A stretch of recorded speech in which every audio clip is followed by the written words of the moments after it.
What is up, everybody? Welcome to our junior high interactive family experience. My name is Pastor Ethan, and I am so pumped that you and the family are participating today. Now, today is an exciting day because our LakePoint family has the opportunity to join us either online or in person. So whether you stayed at home today or you're back in the house from our in-person gathering and you just couldn't get enough of my voice, so you're rewatching and continuing today's conversation at home, we love that you are engaging with us. Now, in other exciting news, I want to introduce you to a friend of mine named Mark. Now, Mark is a fourth-year Bible college student, and he's been working with me at the church for the past 2 months as he wraps up his final year at school. So for the past 3.5 years, Mark has been learning and training to be a full-time pastor, and now he's putting all of his smarts to the test with us here at LakePoint. In fact, next week, instead of me being on the screen, you're going to see Mark. And so I thought we could take a few minutes today and get to know him. Hey everyone, my name is Mark. I'm so excited to meet you today. Like Ethan said, I'm finishing up my last year in Bible college and completing a 3-month internship here at LakePoint. I'm not too sure what to share about myself. So Ethan came up with a couple questions here, just to kind of let you get to know me a little bit. And quite frankly, all these questions are really, really weird. Yeah, okay. So question number 1. If I could be any animal, what would I choose? That's a really good question. I would probably choose to be a raccoon, not gonna lie. I like the idea of having a fat little pudgy, roly-poly of an animal who likes to use their grabby hands for things, and they got a cool mask. So, I mean, hey, that's pretty sweet, right? Can't go wrong with that. Question number 2. How many pancakes can I eat in one sitting? The most I've ever tried before throwing up has been about 12. That wasn't fun. I got to about 12 before I ran to the washroom and I guess threw up about 6 of them. So, yeah, that wasn't too great. Question number 3. What is my favorite flavor of toothpaste? My favorite flavor of toothpaste? Mint? Peppermint? That's the only one I've ever really bought, other than like that super minty, like dentisty stuff that they put on your teeth in like that little foam cup and they like put it in your mouth. I've bought some of that before, but other than that, peppermint. Let's go with peppermint. Question number 4. How many live chickens have I seen in my entire life? I've been to a chicken farm. I've been to a couple chicken farms actually, but I've never been able to like cradle a chicken. But how many chickens I've ever seen? Oh, probably like hundreds and hundreds of chickens, but never actually got to like hold one in person before. Yeah. Question number 5. How many non-live chickens? Ooh, how many non-live chickens have I ever seen in my life?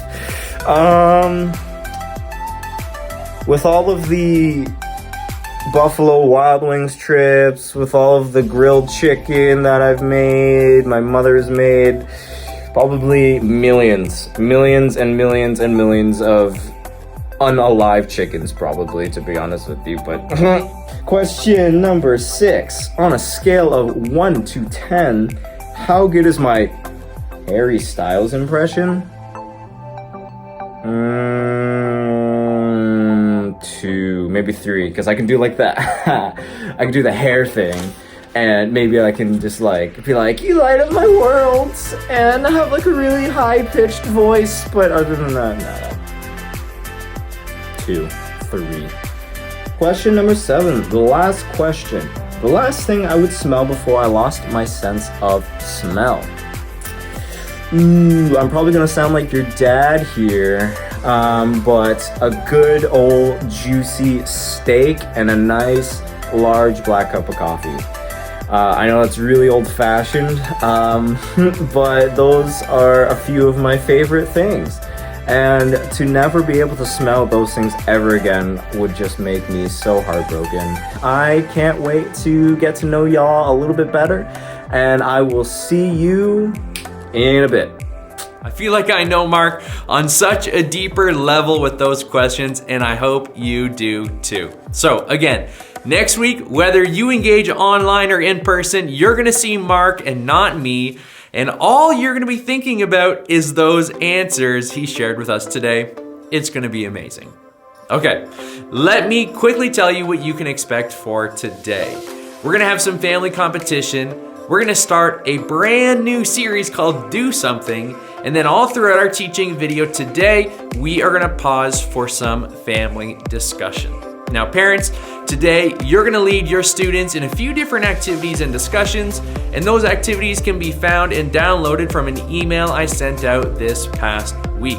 If you didn't get that email, make sure you let me know so we can add you to our mailing list. The best way to do these interactive experiences is leading those activities and discussions with your student. In fact, it's the entire reason why we do this every week, so that you can have a clearer window into the spiritual development of your student and to create a space where you're helping them grow into everything that God created them to be.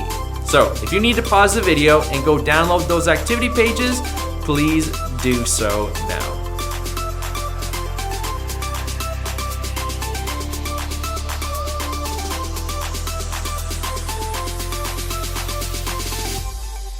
We're about to get in our series, but before we do that, we would love to hear from you. We want to stay connected and check in, and so we have something called a connection card where we can do that.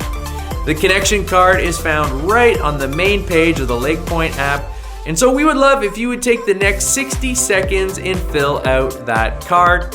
It's basically like signing our guest book and letting us know you were here. So let's take the next minute and fill out the card together.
Thanks for completing the connection card and signing our guest book. Now, every single week here at Junior High, we have some friendly family competition. And today, you and your family are gonna put your awareness of your surroundings to the test.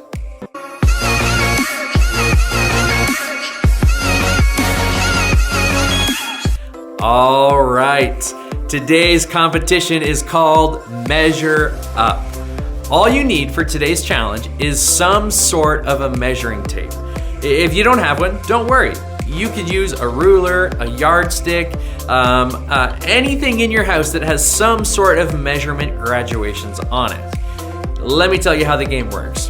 One person is going to hold the tape measure or whatever measuring tool you have, and the other person is going to hold the retracting end of the measuring tape. The player holding the retracting end of the tape measure will close their eyes and walk backwards. Once they think they are at 6 feet, they'll ask the person holding the tape measure to lock it in place. You'll record that measurement, and whichever family member gets the measurement closest to 6 feet will be the winner. Now, if you're using a ruler or a yardstick, you could just slide your hands along the ruler as you're walking backwards, and instead of choosing 6 feet, you could choose a much shorter measurement. Or You could even use just a big measuring cup, and each player can close their eyes and pour water into the cup and stop when they think they've poured out half a cup of water. So press pause, gather up your measuring instruments, and see who the Measure Up champion is in your house.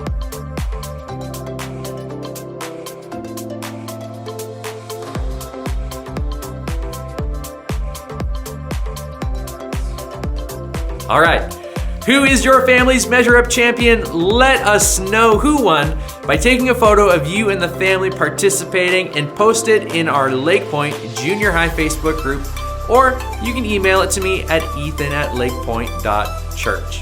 Everyone who submits a photo will be entered into a draw to win a $10 gift card to the store or restaurant of their choosing. So feel free to pause the video and take the next few moments to do that. All right, we are going to switch gears and head into the teaching portion of junior high, and today we are starting a brand new series. Check out the video.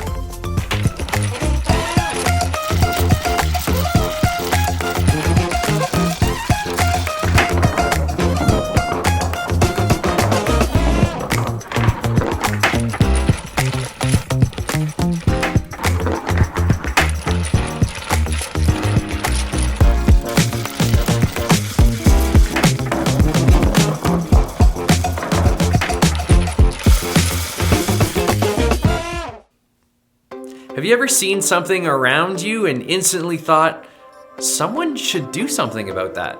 Whether it was the kid being bullied at school, whether it was children in other countries without enough to eat, or someone in your neighborhood being judged for the color of their skin, what you're seeing is injustice. And as a result, you might start asking questions like, why is this happening? What should I do? Should I do something? Where is God in the middle of all this? And so it's my hope that through this series, we'll try and answer those questions and discover how much Jesus cares about injustice, how we can see something, say something, and do something in response. Check it out.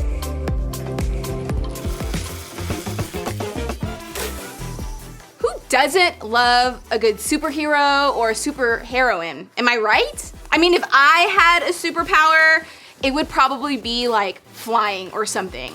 Besides the cool costumes and the amazing accessories and the superhuman strength and the incredible powers, I think one of the reasons we love superheroes so much is because of what they do. They see something wrong happening around them and they step in to make it right. They take action to solve the problem.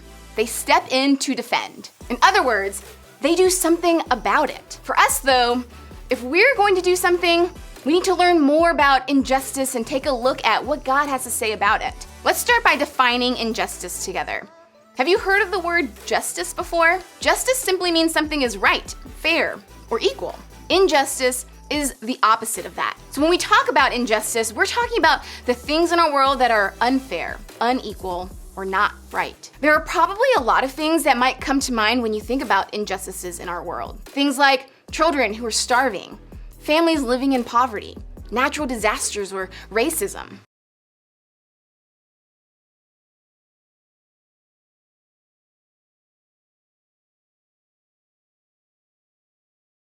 That's the kind of stuff we know is wrong. But if we're honest, it's also the stuff that feels really big. It feels like stuff we can't do much about. Honestly, I get that feeling. Some of the most obvious injustices in the world feel like challenges we just can't overcome. And because of that, we feel like we just have to hang up our superhero cape and let somebody older or wiser or more powerful do something about it. But what if I told you that you have a lot more power to do something about injustice than you realize? What if I told you that right now you have the potential to do something about the hurts and wrongs and unfair things you see in the world around you? Whether we realize it or not, there are so many injustices, big and small, happening in the world around us every day. The problem is that often, if they're not big or huge or obvious wrongs, we just don't see them. Sure, we might question them or wonder why these things are happening. We don't recognize them as injustices. To us, this is just the way things are. It's part of the way the world works. Think about it. Did you know that some teenagers can afford to get a tutor when they're struggling at school, but others can't? Some people don't get to join the team because they can't pay the fees. Some people have to protest in the streets in order to get their voice heard. Did you know that some schools can give all their students laptops for distance learning, but others don't have access to that kind of technology? Some students are forced to wear the same clothes every day. Two students of different races can get caught for the same thing at school, but only one might get in trouble. Some middle schoolers get bullied every week on Instagram, on TikTok, on Snapchat, but nobody speaks up about it. Did you know that a guy and a girl might have the exact same grades in class, but one will be treated like they're smarter? Did you know some people have no money, so they have to beg for it on the side of the street? For some of you, this stuff isn't brand new. You notice it because you've experienced it. You see it because you've lived it. For you, some of this injustice is very real, but for others of you, this may be brand new stuff that you're just noticing. And all of this stuff, the stuff that's happening in your school or in your community or your neighborhood or even right here at church that just feels off to you, that stuff is probably the result of some kind of injustice, some kind of unfair or unequal treatment of people.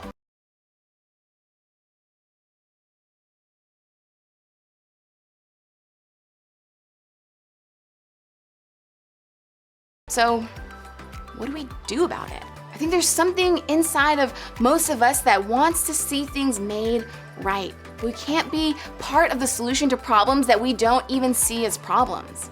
Remember, we said the first step to making things right is to simply start seeing. So how do we do that? What can we do to open our eyes to the injustices around us? Let me let you in on a secret. We aren't the first people to have this problem. We aren't the first people to experience a world filled with injustices. And we aren't the first people to not notice them from time to time. We aren't the first people who needed a little help opening our eyes and seeing injustice. I think that's part of the reason Jesus made a habit of pointing out things to people that they hadn't seen or noticed before. So much of his ministry on earth was about helping people see the world through his eyes. And today we're gonna look at one of the times he did just that. There was this guy named Matthew who actually experienced life with Jesus. He knew him, he followed him, and he wrote down a lot of what he saw Jesus say and do. And today we're gonna take a look at some of what Matthew wrote down. So when we're reading his account of Jesus' life, we're reading it from somebody who saw and experienced it firsthand. That's pretty cool. In this particular encounter, Jesus was trying to help those who were listening to him speak understand that part of following him means seeing and caring about the injustices around them. And what we're about to read, Jesus was comparing the righteous people to the unrighteous people. Now, when we talk about righteous people, we're talking about people who do good and want to help others. And when we talk about unrighteous people, we're talking about people who don't do good and aren't willing to help others. Let's look at what Jesus said. Then the king will say to those on his right, "Come, you who are blessed by my Father. Take your inheritance, the kingdom prepared for you since the creation of the world. For I was hungry, and you gave me something to eat. I was thirsty, and you gave me something to drink. I was a stranger, and you invited me in. I needed clothes, and you clothed me. I was sick, and you looked after me. I was in prison, and you came to visit me." Then the righteous will answer him, "Lord, when did we see you hungry and feed you, or thirsty and give you something to drink? When did we see you a stranger and invite you in, or needing clothes and clothe you? When did we see you sick or in prison and go to visit you?" Okay, so maybe you're hearing this and thinking what the people who were listening back then thought. What in the world is Jesus talking about here? When was he hungry or thirsty or in need of clothing? When was he sick or in prison? That's not anywhere in the Bible, right? Well, technically you're right. Those injustices didn't happen directly to Jesus, and so his followers didn't really see them. They didn't recognize that responding to them might be important parts of showing their love for him. But look at how Jesus responded. The king will reply, "Truly I tell you, whatever you did for one of the least of these brothers and sisters of mine, you did for me." Did you catch that? Jesus was saying that the righteous people, which remember, is just another way to say people who choose to do good and want to help others, are people who see and look for the injustices around them. They care about the least of these, which are those who need the most help, feel the most pain, or get the worst treatment. They recognize when someone is hungry, or in prison, or sick, or left out. They see the injustice in the way these people are treated. They see the injustice in their circumstances. They care about it. They act on it. They do something about it. Why? Because in caring for those who are being treated as less than or left out, they're showing they care about what Jesus cares about and that they love the people that God loves. I think the people listening at the time probably struggled with some of the same things we struggle with when it comes to injustice. They didn't see it. They didn't recognize it happening around them, and because of that, they didn't respond. But Jesus was reminding us that his people are those who look for people in their neighborhoods or schools who need the most help. They feel the most pain or get the worst treatment. And whether you're a follower of Jesus or still trying to figure out this whole faith thing, I think this is important for all of us because we all want a world that's better, right? We all want the wrongs we see to be right. We want things to be fair and good and equal. And God wants that too. And that all starts with seeing. Before you do something about injustice, you have to see it. It's easy to think something you don't really see isn't really there. It's easy to think that because you don't recognize it or aren't impacted by it, and it just isn't that big of a deal. But the truth is that injustice is everywhere. And if we want to be people who do something about it, we have to start by seeing it. Remember, before you do something about injustice, you have to see it. Now, if you are experiencing any of the injustices we talked about today, and I know there are some of you who are, I want to say that I am so sorry. What you've experienced isn't right or fair or good. But I don't want you to check out just yet, because what you are experiencing matters. And we're going to be talking about what to do when you're in that situation more next week. But for today, though, I want us to focus on this. We have to see the injustice before we can do something about it. So how can we open our eyes to the injustices happening in our world? First, move close enough to see it. You know those eye charts you have to look at when you go to the eye doctor? It's harder to read the letters and words on them when they're like far away, right? The closer you get, the easier it is to recognize what's on the chart. Well, the same is true with injustice. If we want to see injustice in the world around us, we have to be brave enough to stay close enough to see it. We can't turn our eyes or shrug it off even when what we see makes us feel uncomfortable. Instead, we have to put ourselves in the position to see it. That means maybe getting to know someone at school who's different than you. It means talking to a few different trusted adults about some of the questions you have about potential injustices you see in your school or your community or your neighborhood. It even means asking God to help you see it, to change the way you see the people and the circumstances around you. Second, be curious enough to learn. The quickest way to see injustice is to listen to the people experiencing it. So try that. Stop and listen. When someone tells you about an injustice they've experienced, just listen. Don't argue or change the subject or give your opinion or try to fix it right then and there. One of the first things you can do to act against injustice is to be a listener. The more you listen, the more you'll learn. And the more you learn, the more you'll see. Even if someone doesn't open up to you about an injustice they're experiencing, there are still ways you can learn about injustice from others. One place to start is to pick one injustice you've heard about today and research the history on it. Learn where it started, how it started, and why it started. Then research some people or organizations that are doing good work to help fight that injustice today. Now, here's a heads up. This stuff might make you uncomfortable at first. It might be hard to hear about or difficult to see somebody experiencing injustice around you. And it's certainly awful to experience injustice yourself. You might struggle to understand it or recognize why it's so bad or even agree that what someone is telling you is wrong or unjust. Don't shy away from the conversation just because it makes you uncomfortable. Instead, do your best to listen. Take your questions to adults in your life you can trust and keep asking God to help you see injustice for what it is. That's your first step, and trust me, it's a big one. Be curious about your own experience too. Here's what I mean. Have you ever experienced an injustice, but you've brushed it off because everyone around you kept saying it's no big deal? Like when you're really struggling in math class. Some of your classmates can afford to get a tutor after school, but your family just doesn't have the extra money to do that. So you study as much as you can on your own just to get the passing grade. Or maybe you've even participated in injustice without realizing it. Like when you made a hurtful comment on social media that upset someone of a different race than you. You just didn't understand what your comment meant in the first place, so you didn't see why it was such a big deal. You can't know what you'll discover until you get curious. So be curious about how injustice may be impacting your life and the lives of those around you.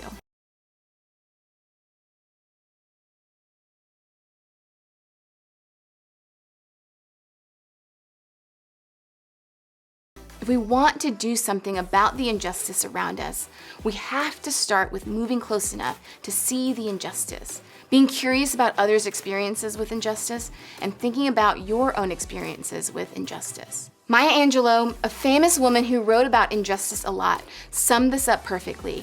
She said this: "Do the best you can until you know better. Then when you know better, do better." That's my hope for you.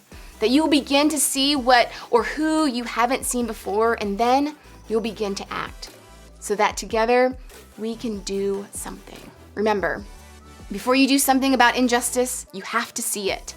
One of the best places to start talking about what it means to see injustice is with your group. We've created these groups to be a safe place for you to listen, ask questions, and encourage each other to do something great in this world together.